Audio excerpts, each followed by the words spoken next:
In this video we are going to study a masterful game in which white will dominate the game with the polar bear system.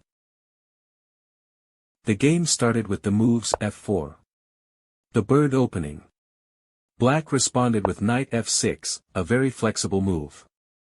Black developed his king's knight to its natural square, with the idea of controlling the central squares. White played knight f3, developing his king's knight. Now, black played c5, taking control of the d4 square, with the idea of increasing control over the central squares. White played g3, with the idea of developing the king's bishop by fianchetto. Black played g6, with the idea of developing the king's bishop by fianchetto. The game continued with bishop g2. Bishop g7. White castled. Black castled. And now white played d3, with the idea of preparing the move e4. Black responded with d5, placing a pawn in the center and increasing control over the e4 square. White played c3, maintaining his position flexible. White plays the polar bear system, quietly developing his pieces and avoiding direct confrontation for the moment. Black replied with knight c6, developing his queen's knight. Now white played knight a3, developing his queen's knight on this square so as not to obstruct the action of the bishop on c1. Now, black played rook e8, with the idea of preparing the break in the center with e5. White replied knight h4, with the idea of preparing the advance on the kingside with f5 and attacking the enemy's castling. Black played e5, forming a powerful pawn center. White replied with f5, preventing the opening of lines in the center and gaining space on the kingside, with the idea of attacking the opponent's king. Black played queen e7. White played bishop g5, completing the development of his minor pieces and pinning the knight on f6. Black played rook d8, to defend the d5 pawn that was under attack.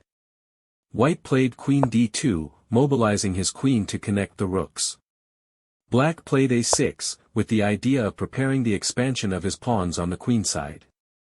White played rook to d1, activating the queen's rook and bringing it closer to the central files. Black played rook d6, reinforcing the defense of the f6 point and defending the knight on c6, with the idea of being able to advance with b5 and gain space on the queenside.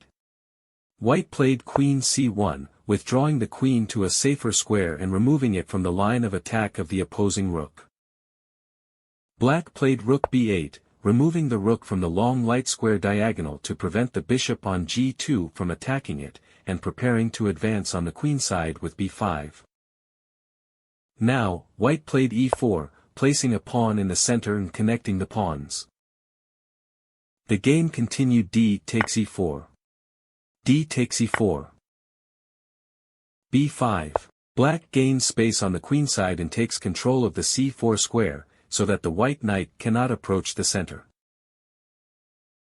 White played knight c2, with the idea of moving the knight closer to the center. The knight will be able to go to the e3 square, from where it would aim for the d5 square, which is a weak point in black's camp. Black played bishop b7, completing the development of his minor pieces. White played knight e3, moving the knight closer to the center. Black played queen c7, to get out of the pin.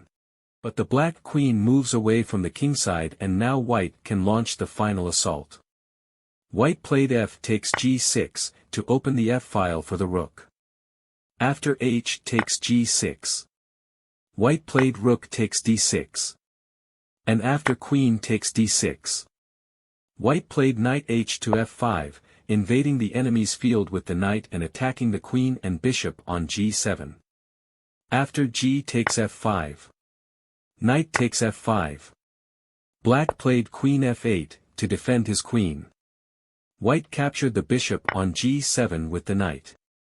After queen takes g7. Now white played bishop takes f6, recovering the piece and attacking the opponent's queen.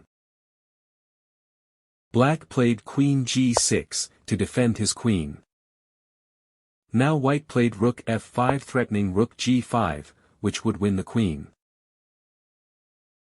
Black played king f8, with the idea of anticipating the opponent's threat. White played queen d2 and black resigned. A very instructive game, in which we have seen how white calmly developed his pieces using the polar bear system, and at the right moment he was able to launch a strong attack against the enemy king, which allowed him to win the game.